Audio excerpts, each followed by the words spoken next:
Thank you very much for joining us this afternoon for the Middle East and Afghanistan session. And those of you who are wanting to join us, we'd welcome you to come in now and take your places.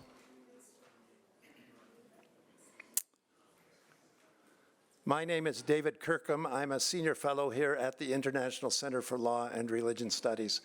And nothing pleases me more, except maybe my grandchildren, than to be here each year and to be surrounded by so many of you good people from so many places in the world, all of you here inspired by high ideals. We'd like to welcome you to this session, and it's the closing breakout session. Today we have 4 speakers who will be addressing us and inspiring us. We will start with Razan AlShafi'e. She is a judge from Jordan, from the Jerash court. She will be followed by Mariwan Naqishbandi, a journalist and a member of the Hand of Help in Iraq, followed by Saba of Israel, program director of the Telos group, and then Lutforhman Saeed, who is actually a visiting scholar here at the BYU International Center for Law and Religion Studies from Afghanistan, who will make the concluding remarks. We'll hear from each of them between 8 to 12 minutes, and then hope to give you plenty of time to discuss and to raise any questions. So I'd invite each of you to come to the podium if you're comfortable with that, and then you can remain seated when we're actually doing questions and answers. But I'd love to have you do your initial comments from here. Good? Great. Okay. Thank you.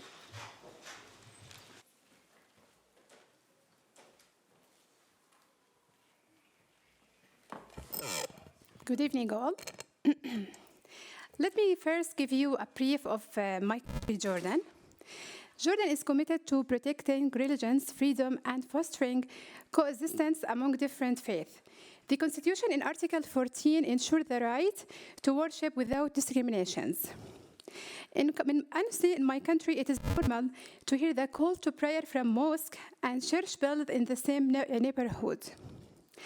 Jordan plays an important role in preserving religion through custodianship of Islamic sites in Jerusalem, Palestine, in addition to being an important link for dialogue with several countries in order to resolve crises and spread peace.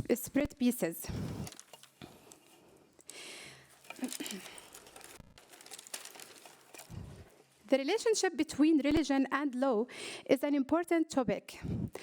Law is the result of a socially agreed upon practice, and those practices are in a sense constitute people's convictions, their conscience, and the rules they are committed to following. Thus, religion exists to discipline people to follow morals and best practice, to form a mixture of agreed customs and values to be formulated as a law for them. Religion is an integral part of human civilizations.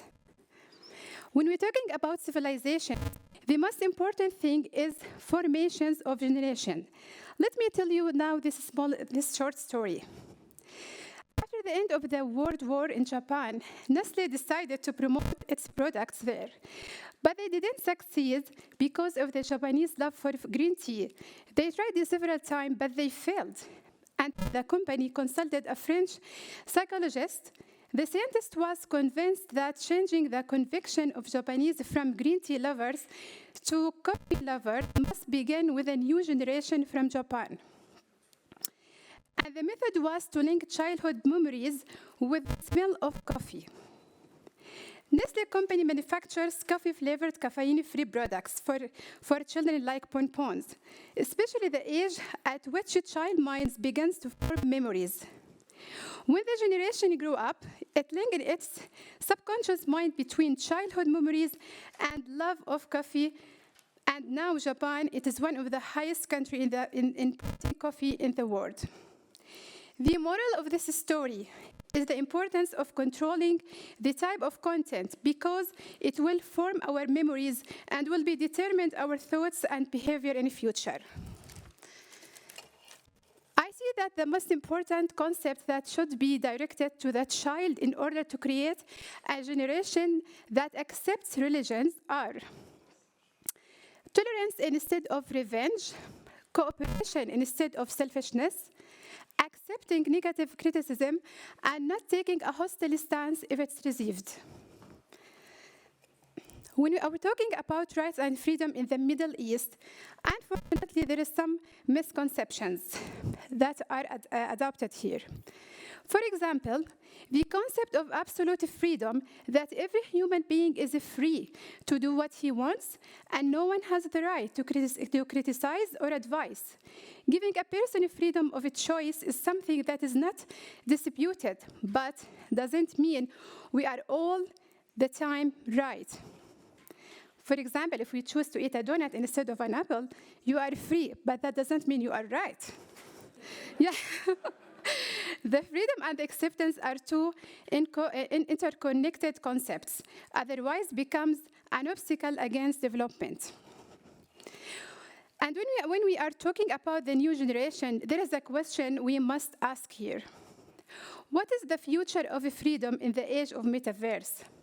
In this world, which is free from restrictions, a mean of exercising more freedom, or it is an exposure of privacy and a violation of freedom?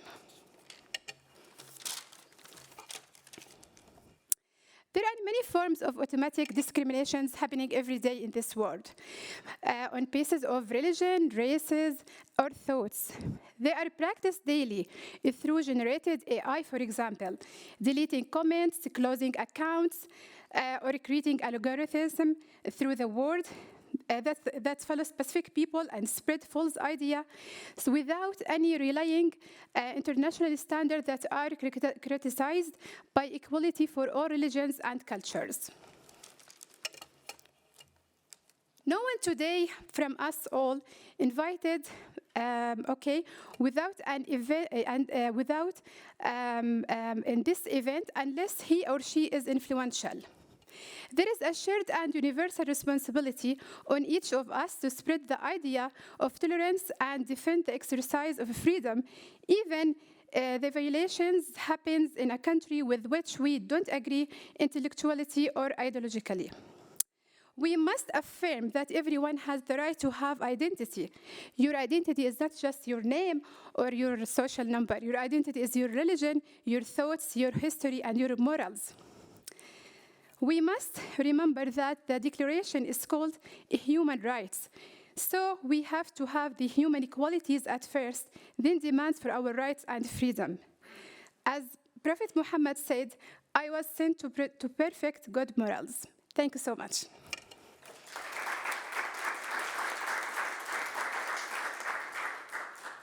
I would invite most of you to put on your headphones, for Mr. Naqishbandi is going to address us in Arabic. Thank you. I have no idea. I think one, it's in this room has been, one for English has been earlier in this room.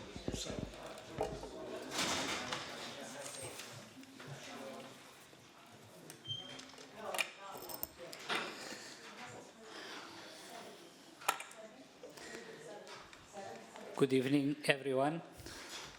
مساء الخير جميعاً. أم كاتتان باش. شالوم. المتكلم أمامكم كردي ينتمي إلى قومية تعدادها أكثر من 40 مليون شخص في الشرق الأوسط، مقسماً وطنه إلى 4 أجزاء منذ 100 سنة. ولكن اليوم أنا كردي عراقي وأحترم أكثرية سكان شعبي اللي هم يتكلمون العربية، وأتكلم باللغة العربية نيابة عن بلدي. أبدأ في فقرة 18 من الإعلان العالمي لحقوق الإنسان. يقول: لكل شخص الحق في حرية التفكير والوجدان والدين، ويشمل أيضاً الحق حريته في تغيير دينه أو معتقده، وحريته في إظهار دينه أو معتقده من خلال التعبد وإقامة الشعائر وممارسة التعليم بمفرده أو مع الجماعة، وأمام الملأ أو على حدة، وفي إظهار دينه أو معتقده في التعليم والممارسة والعبادة والالتزام. إن الحرية في أن يعيش أي شخص إيمانه هو حق إنساني من الله أعطاه للجميع، بما في ذلك حق الفرد في التصرف على نحو ثابت مع ضميره. هي في قلب التجربة الإنسانية، لا يمكن للحكومات أن تأخذ هذا الحق، بل إن كل دولة تتقاسم المسؤولية الرسمية للدفاع عن الحرية الدينية وحمايتها. ولكننا اليوم بعيدون عن المثل الأعلى المعلن عنه في الإعلان العالمي لحقوق الإنسان قبل 75 عاما. إن لكل شخص الحق في حرية الفكر والوجدان والدين، فهذا الحق يتعرض للاضطهاد في جميع أنحاء العالم. هناك من يقول بأن في تقارير أممية بأن 80% من سكان العالم يعانون من قيود على هذا الحق.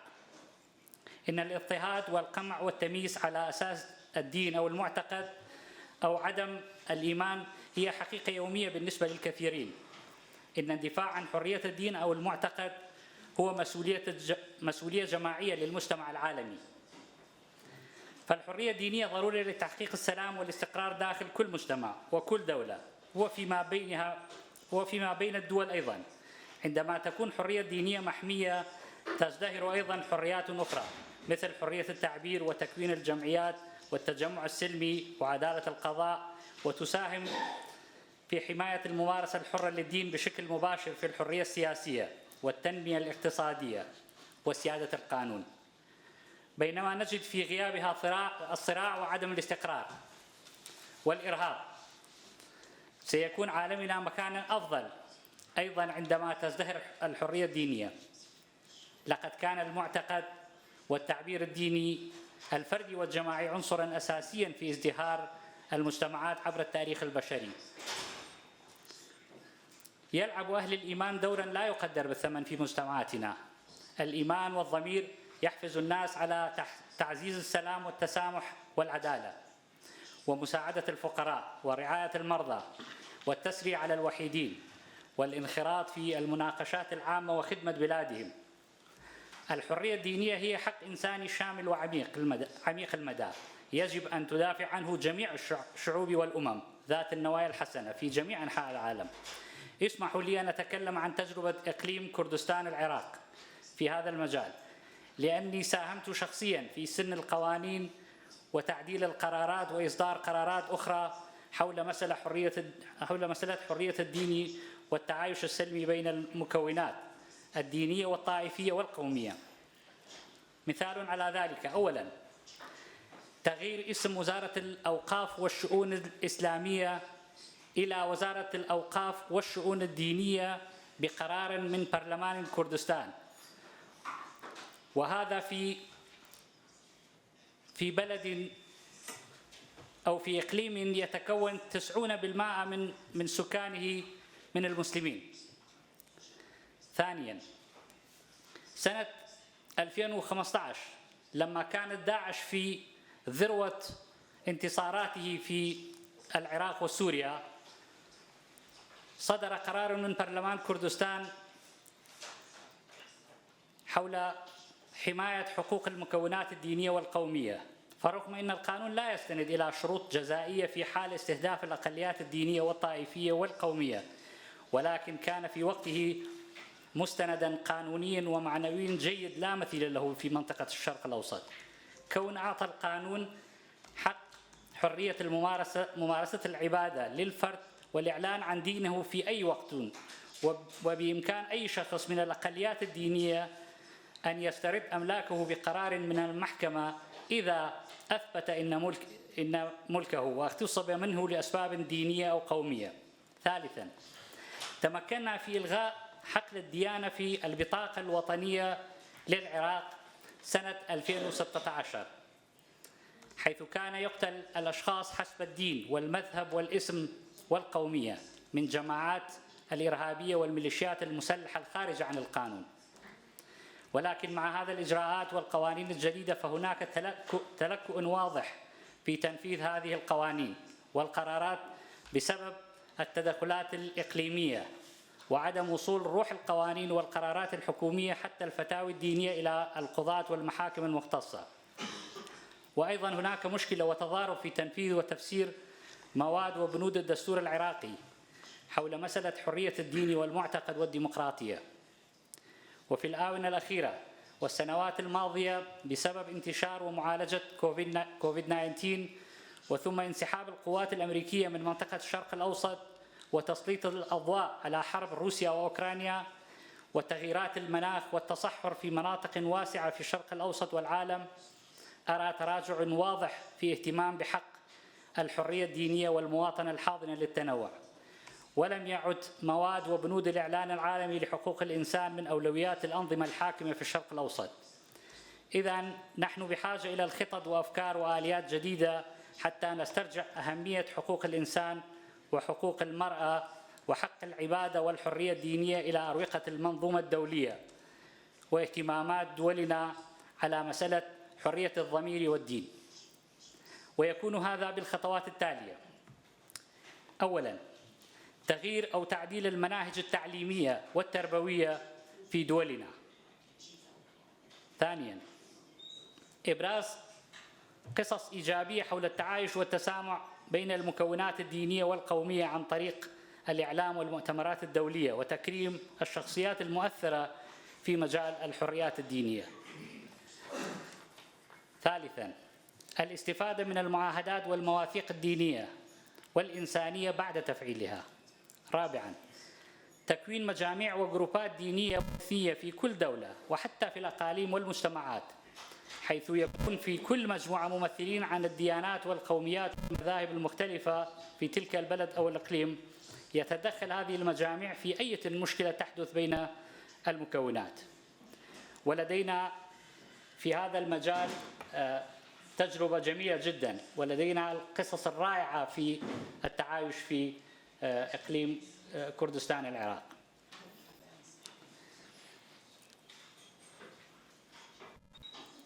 كما نجحنا في عملنا في إقليم كردستان العراق وكونا فريق من ممثلين 8 أديان الموجودة في إقليم كردستان والرسمية معترفة به في حكومة إقليم كردستان، وهم الإسلام، المسيحيين، اليزيديين، الزردشتيين، والبهائيين، واليهود، والكاكايين، والصابئ والمندائيين. خامساً، تشجيع منظمات المجتمع المدني ذات صلة بالتنوع والحريات الدينية في جميع دول العالم. وفي الختام، أشكر كل من ساهم في هذا المؤتمر، وأحمل تحيات الشعب العراقي لكم بعربه وكرده وتركمانه، وأقول لكم بأن شعبنا اليزيدي الآن يتقسم إلى 3 مجاميع، ثلث منهم الآن وطنهم أصبح المخيمات، وثلث الآخر يدورون على وطن جديد، والثالث للأسف بين أيدي داعش وفي محنة كبيرة. أرجو أن تصلوا لهما، وشكرا لكما للاستماع.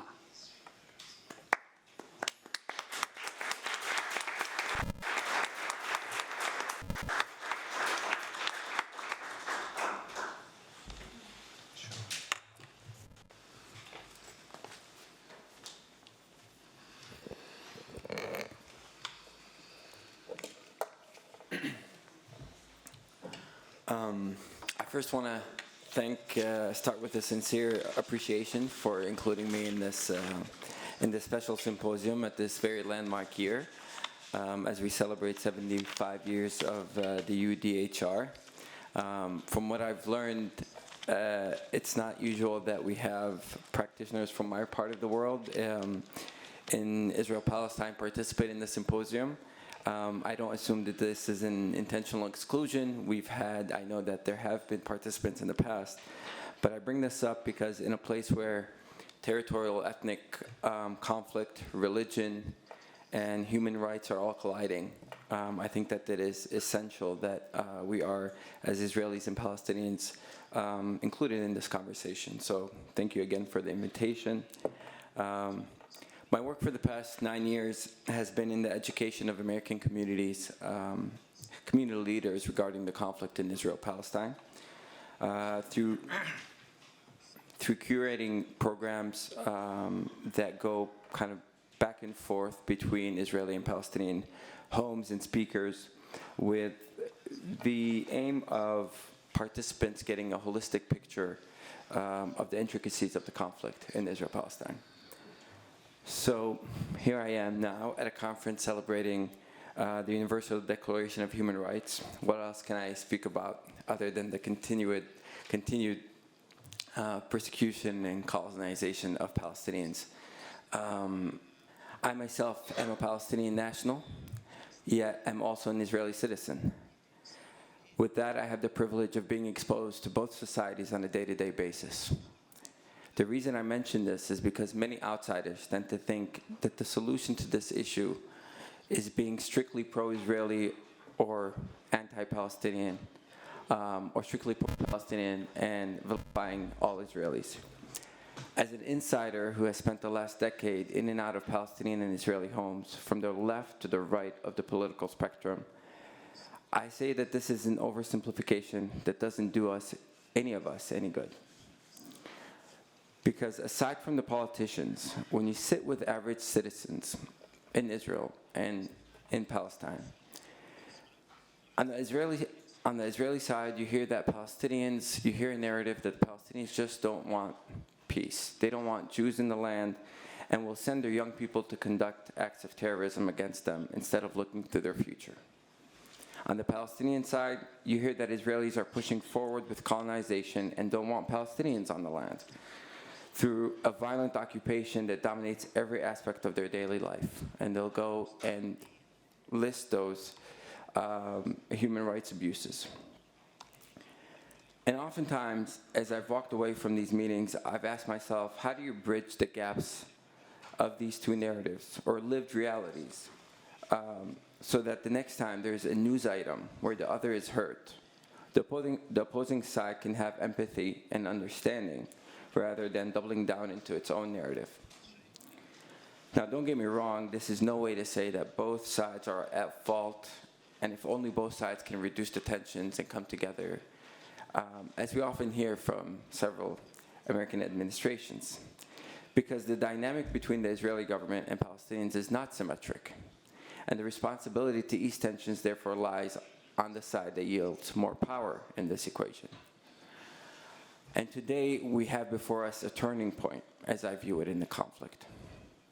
We're at a junction where Jewish Israelis are also slowly experiencing the illiberal policies of the ideology that has for the past nearly 6 decades entrenched in military occupation with no end in sight. One that has continued to requisition Palestinian land, imprison thousands of Palestinians without charge, and violently crush any resistance to these policies in its wake. But now, for 39 weeks straight, we've had hundreds of thousands of Israelis that have taken to the streets and clashed with the security apparatus, been arrested, been beaten, in order to protest the judicial overhaul and all its ramifications on Israeli Jewish democracy and lives.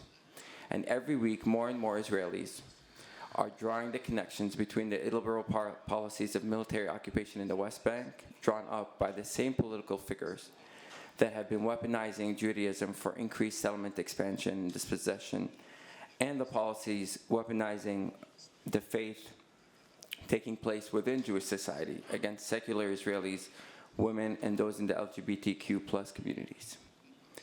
But in the face of this breakthrough, we see business as usual when it comes to managing the conflict. The U.S. has had some harsh condemnations against the judicial overhaul and what the president has phrased as weakening in our shared democratic values. Yet he and neighboring Arab states continue to reward the current Israeli government with political wins via normalization agreements, as is currently discussed with the Saudis and mediated by the American administration. Now, this isn't to say that we are against, or as a Palestinian, I'm against any peace agreement. Because I call on all of us today, Palestinians, Muslims, Jews, Christians, Americans, Israelis, whether in this room or abroad, to keep our eyes open for the fractures in systems of oppression. one that has for decades have held both Israelis and Palestinians captive to a bloody conflict, and instead of going on as business as usual, use our imagination to draw up a new reality where Israel is incorporated into the Middle East and Arab world.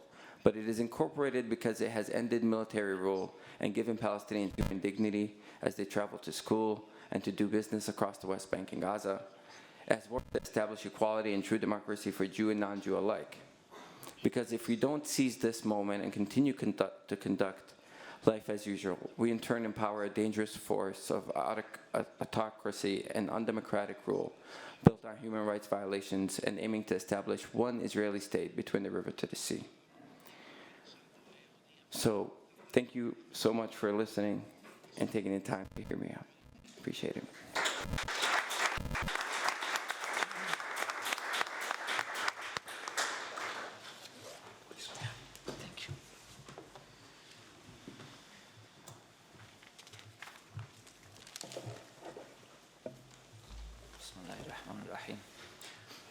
First of all, I would like to thank the Center for including Afghanistan in the symposium, because it's usually recently it was forgotten in many places and meetings. I am really thankful for the colleagues in the center. Very nice, not nice, super nice people. And I learned a lot, to be honest, when I joined the center. And today I would like to talk about invisible violation of right to freedom of movement, which is occur right now in Afghanistan.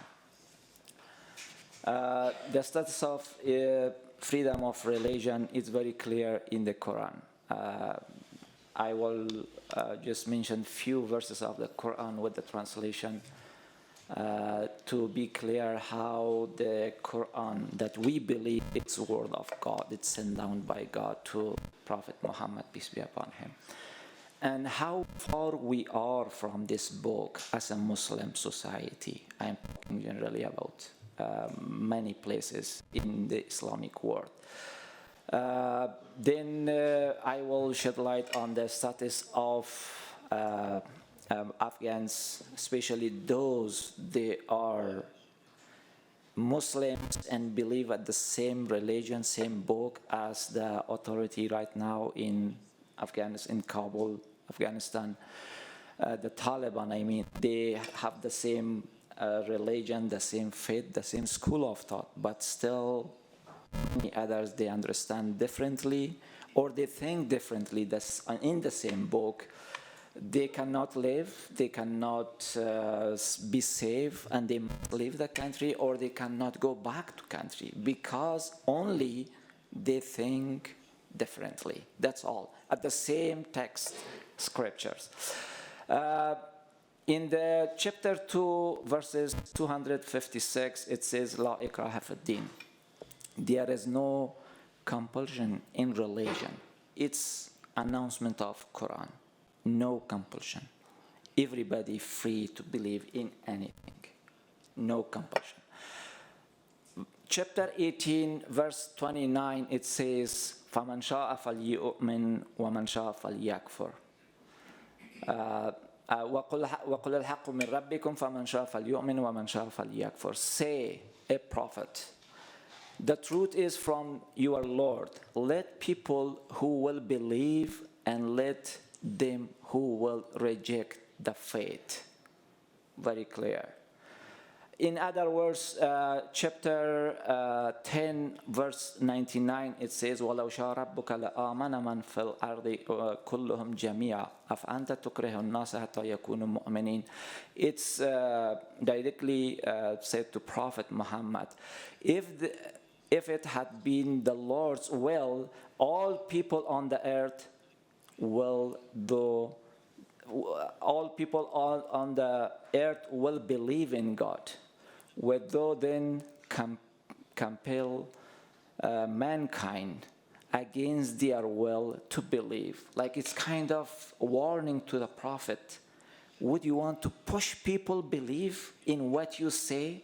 Let them be free. If God, like it's willing of the God, people, human beings should be diverse. It's God will. God is capable to make all mankind believe in one thing. But they are free. And that's why it directly tells the Prophet Muhammad, peace be upon him, don't push people what you believe in.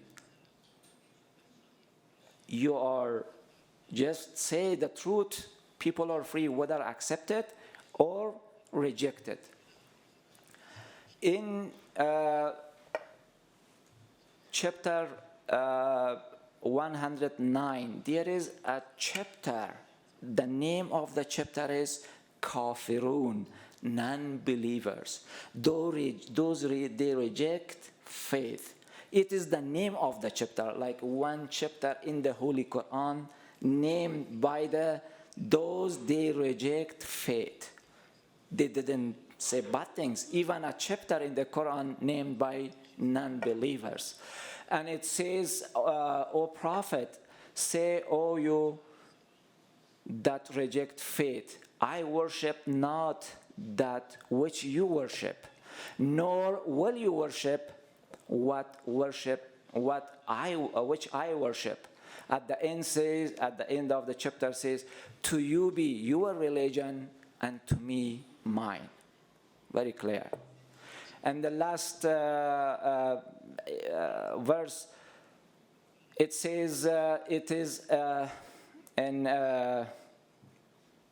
Article 108 of the chapter 71, do not revile those who worship other than Allah, the God. Do not revile them, lest they, out of spite, revile God in their ignorance. Thus have we made alluring to each people its own doings. In the end, will they return to their Lord, and we shall then tell them the truth of all that they did. So it clearly said, don't insult non-Muslims. It's order of the Quran. We are not allowed to insult anyone. They believe in anything else rather than God. And they don't worship for the God, for Allah. Because the reaction would be the same. And we cause this problem if we insult. This is the Quranic verse. And importantly, at the end of the verse says, God will inform, God will let them know on the justice day who did what. You are not. Don't judge people. In other meaning, God will let them know who are right and who are wrong. You know, and we don't have authority based on this article. Just repeat this part. Lord, rather than dear Lord, and we shall then tell them the truth of all that they did. So these are an examples. And Sheikh Muhammad Ghazali, a great scholar of Egypt, he said in the Quran there are around 200 verses of Quran talks directly and indirectly about freedom of religion and faith. And I just give you a few examples. Now in the Prophet Muhammad Sunnah, there is a narration. One person came and became Muslim. After a while, he returned in the mosque. Prophet Muhammad was in the Medina, the first mosque among the companions. And he said, I want to convert from Islam. And Prophet Muhammad was silent, and he went. Next day he came, again asked for, like, Aqilni ya Muhammad, like we are done. I want to break my contract with you.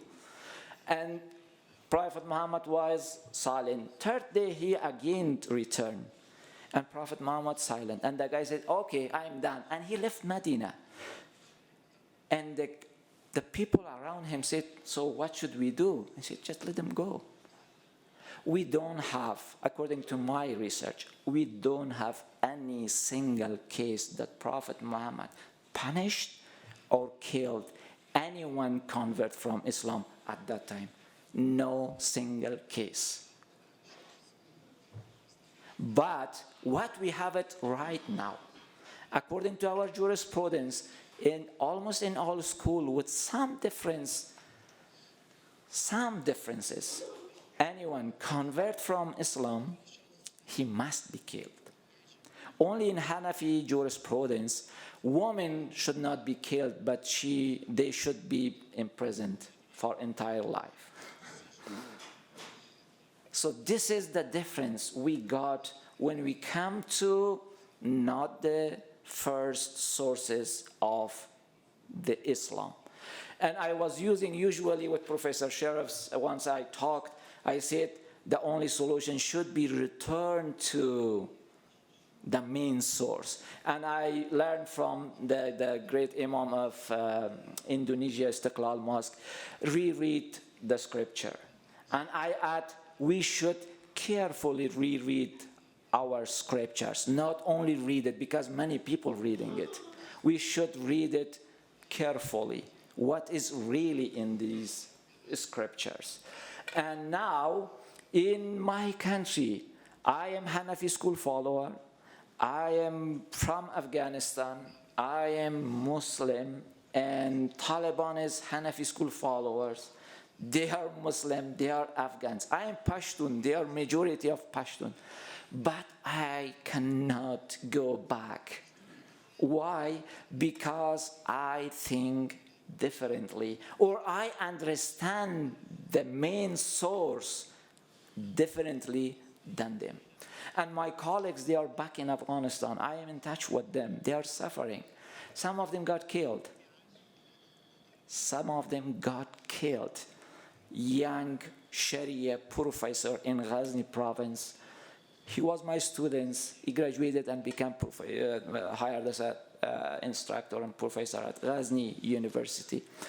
And he got killed because he was thinking differently, because he studied Islam at Kabul University, not in a private madrasa outside Afghanistan, mostly on the border of Afghanistan and Pakistan. So this is why he got killed. And he was teaching Quran to orphan group of children. And Taliban came and said, we need you, we want to talk to you. And he was disappeared for 2 months, and after 2 months, his dead body found in a remote desert. So only because he was thinking differently about the same source. Now I am saying invisible violation of right to freedom of movement. Everybody knows, like Muslims, Christians, Jewish, Buddhists, Hindus, Confucius followers, Zoroastrian, any religion maybe violated their rights in some society when they are minority, usually. Not all societies, but in some. But this kind of violation, the same religion, the same school of thought, the same nation, the same country, but because some people understand or look at to the source differently, this kind of violation is not feasible. It's kind of, I don't know how to put it. Is it violation based on religion? No, it's violation based on different understanding of religion. And this is the situation, unfortunately, right now in my country, Afghanistan. And colleagues, they are really suffering, and many people. That's why everybody want to leave the country, because there is no safe environment to breathe. Thank you very much.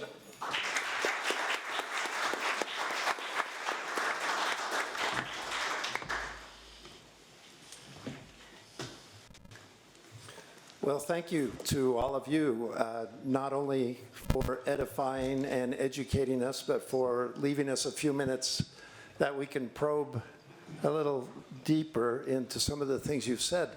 I also want to commend you as an audience for recognizing the importance of this particular session and perhaps one of the most complicated regions in the world right now when it comes to the issues we're talking about today. I know a point or two strikes me from each one of these, and so, but I'm not going to say too much about that, but still, from Professor Saeed, I have to say that I feel a sense of humility when you remind us that there is no competition in religion, and the need that we have to return to our primary sources, whatever religious tradition we follow, to go back to those scriptures and understand them from the very, very beginning. And Mr. Saba, the thing that struck me was when you reminded us that the polarization, the entirely pro-Israeli or pro-Palestinian positions do no good to anyone. I think we can take that principle and apply that to anywhere where there's conflict regarding religion in the world today. Mr. Naqishbandi, religious freedom is tied to other goods. It's not just all about worshiping. And so many other things in society, so many of the things that we need and we love and we enjoy are associated in some way with this religious freedom, at least correlated, if not actually caused by increased religious freedom, that those goods come. And you reminding us that the Yazidi people, that two-thirds of them are either in the hands of ISIS or refugees, and the one-third that remains, you say, are looking for a country. And again, the humility I feel from the mountains of Provo, Utah, when I confront the realities of this.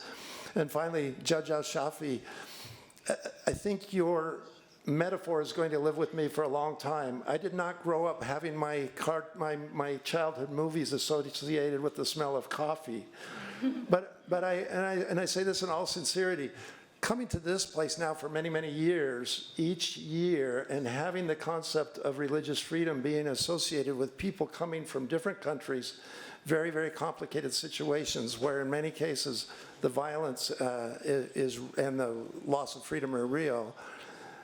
I don't think you can come here and not walk away with a better appreciation and a better determination to promote the freedoms in your own countries. So that's enough of me on my soapbox, but thank you to each of you.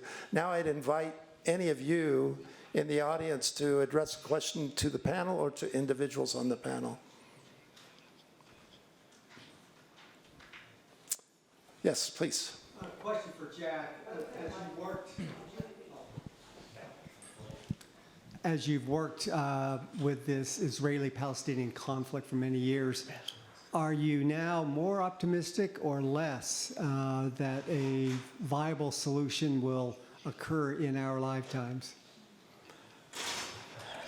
I'm probably less optimistic, but I am hopeful.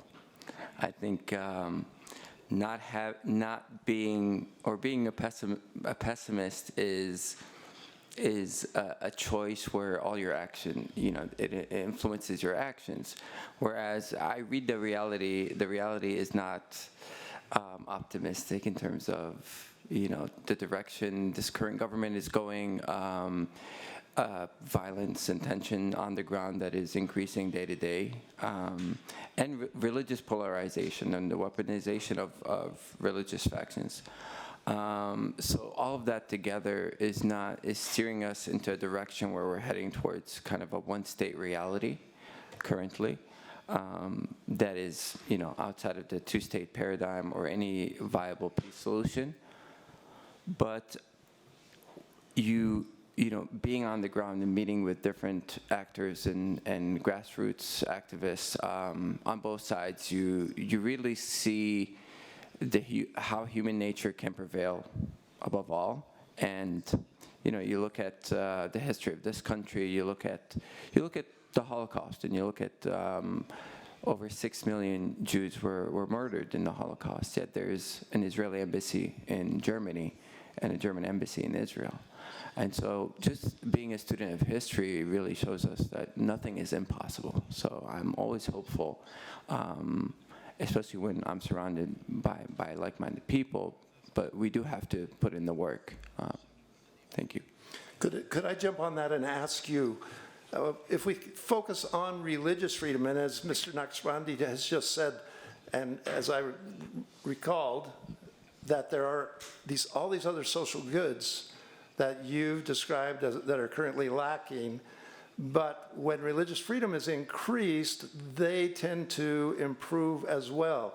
Is there any way in which you can conceptualize that more focus on religious freedom in the Israeli-Palestinian arena would improve the other problems that you're facing? Absolutely. I think the conflict didn't start as a religious conflict, in my view at least, but it's more and more turning into a religious conflict. As religious factions tend to, as I've mentioned, weaponize their faith in order to say, since there was a history here for the Jewish people, then this should be exclusively Jewish, as we've seen in parts of Jerusalem, in Hebron, in different places. And there's also been abuses against other, the religious freedoms for Christians, for Muslims. In the past 3 to 5 years, I would say, every Ramadan there's been a kind of a clampdown on the gathering near the Damascus Gate area in Jerusalem during Ramadan. And so this is just one of the ways how this is becoming a religious conflict, because as people perceive their faith and their community groups at threat, then their reactions are towards another religious group and not the politics. Yeah. We're seeing it also against Christians. Just yesterday or today, I'm kind of lost in the time zones. There were attacks and cases where religious Jewish kind of young people were going down in the old city and spitting at Christian pilgrims that were in the old city. And we've seen the highest number of cases against Christian attacks against Christian sites and clergy just this past year. So I think in all the communities, they're seeing that there's polarization and we're heading towards the wrong direction, and that their religious faith is being called, or the presence of this faith is being called into question in a place that doesn't need to be like this. I mean, Jerusalem for centuries knew probably better than a lot of other places how to tolerate plurality and difference. So very good. Yeah. Thank you. That's very helpful. Other questions, please?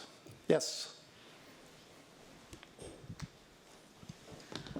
I want to just say thanks to all. This is a gripping, amazing forum here to hear all of the panelists firsthand, not just reading it somewhere, but hearing it firsthand.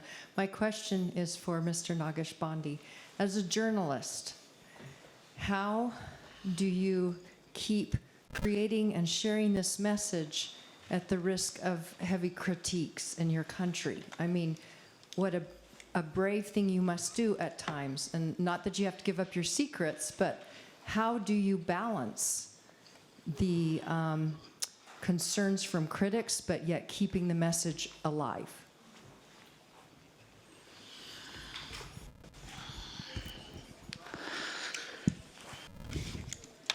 Thank you for this question. When it comes, me personally, I'm like the rest of the Kurdish people. During the last 100 years, we have been under, I believe, can everyone hear me? Yes. When it comes to us, we are beyond fearing what will happen to us because of all the persecution. Our martyrs in Halabja in 1980, and we lost 5,000 children and women by chemical weapons during the genocide that happened at the time. and at the end of the 80s, there was genocide. Many people were killed or buried alive. More than 180,000 people were killed. All of these tragedies gave us a strong dose to resist and to stay there and to fight for religious freedom and to believe in religious liberties and believe in human rights. For this reason, I don't think that the Kurdish people, after all of that, will fear for his life, for their lives, but they will look for alternative solutions. Thank you very much. Others, we still have time for at least one more. I also have a question for Marwan. You mentioned the Yazidis who remain in the hands of Daesh. Can you tell me or comment a little bit on who remains in the hands of Daesh and where? Are you talking about Syria? Where have they been taken?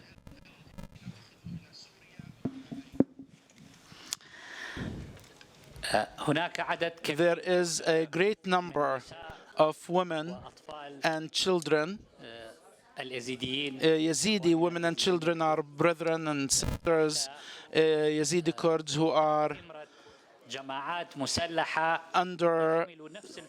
who are imprisoned by weaponized military groups who have the same ideology as ISIS, and they are in Syria and in some areas of Iraq where ISIS has a great influence. These things are documented. We have documented the identity and the names of all of those Yazidis. A special committee has been formed that keeps track of all of these people. But unfortunately, because peace in the Nainawa Plains and Sinjar has not been established so that the Yazidis can go back to their countries, as a result of that, the majority of the Yazidis have not been able to find a home, and they are in the process of looking for a place to live. And I believe that Germany now has become the second place in the world in terms of the concentration of Yazidis. The rest of the Yazidis are in refugee camps and among the refugee population. For 100 years now, despite of all of these tragedies that have befell the Yazidis, they are, to this day in Iraq, the rankings, the second religion. In the past, the Christians have been the second religion in Iraq, but because of the migration of the Christians, now Yazidis, Christians in Iraq now are very few, and their numbers are no more than 300,000, and 90% of these Christians live with us in the region of Kurdistan. So I assure you that there are some Yazidis. There are about 1,000 or more Yazidis who are still in the hands of groups that are in alliances with ISIS, or in camps like the whole camp, which ISIS controls now, as everyone knows, even though now it's surrounded in Syria. Thank you. Thank you very much. I'd like to now give each of our panelists 30 seconds to 1 minute to make any kind of closing comment, observation, after having heard their co-panelists. So we'll start with you, Judge AlShafi'e. Any closing remarks? Yeah, I want to ensure that the main concept we have to maybe all have maybe the same opinion about is the acceptance at the end. We have to accept each other. We have to accept the different people from all the regions, from all religions, from all cultures, because without acceptance, we can't deal with each other in this complicated world. Well said. Thank you. Mr. Saba? It's just, I'm very humbled to be on this panel with the panelists and all they've shared. It's just a reminder that in our region, we do have so much diversity and there is so much plurality.